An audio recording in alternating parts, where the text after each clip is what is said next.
இப்போ 12th life முடிஞ்சிருச்சு and for most of us one of the best part of the life just got over. 10th முடிச்சு new school join பண்ணும்போது எப்படி friends கிடைப்பாங்கன்னு ஒரு பேர் இருந்துச்சு. பட் இந்த 2 இயர்ஸ்ல ஐ காட் தெம். ஸ்கூல்ல ஆல்ரெடி கேங் இருந்த டைம்ல நாங்க ஒரு ஸ்மால் சர்க்கிள்ல கிரியேட் பண்ணிக்கிட்டோம். அந்த ஸ்மால் சர்க்கிள்ல தான் எங்களோட பாஸ்ட், ஃபியூச்சர், ட்ரீம்ஸ் எல்லாமே ஷேர் பண்ணிக்கிட்டோம். ஸ்விம்மிங் பூல் போறதுல இருந்து மந்தி சாப்பிடுற வரையும் எல்லாரும் எல்லா இடத்துக்கும் ஒன்னாவே போய்கிட்டு இருந்தோம். ஈவன் வாட்ஸ்அப்ல ஈவெண்ட்ன்ற மெசேஜ் போட்டாலே எல்லாரும் கோயிங் ரிப்ளைவே பண்ணிக்கிட்டு இருந்தாங்க. 12th முடிச்சிட்டு கொடைக்கானல் போலான்னு பப்ளிக் டைம்ல ஒரு குரூப் கிரியேட் பண்ணோம். அந்த குரூப்லயே நிறைய டைம் ஸ்பெண்ட் பண்ணோம். பட் நவ் த சேம் குரூப்ல நாட் கோயிங்ற மெசேஜ் அதிகமா வருது. ஈவன் இப்போ டர்ஃப் பிளான் பண்ணா கூட ரொம்ப கஷ்டப்பட்டு போற மாதிரி இருக்கு.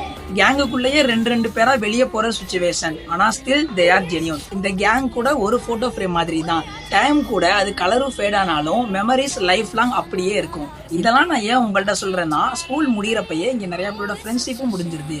ஆனா இங்க கிடைக்கிறது தான் நமக்கு எந்த ஒரு எக்ஸ்பெக்டேஷன் இல்லாம கிடைக்கிற ஃப்ரெண்ட்ஷிப்ன்றதையே மறந்துடுறோம். So this video is little reminder to always stay connect with your school friends.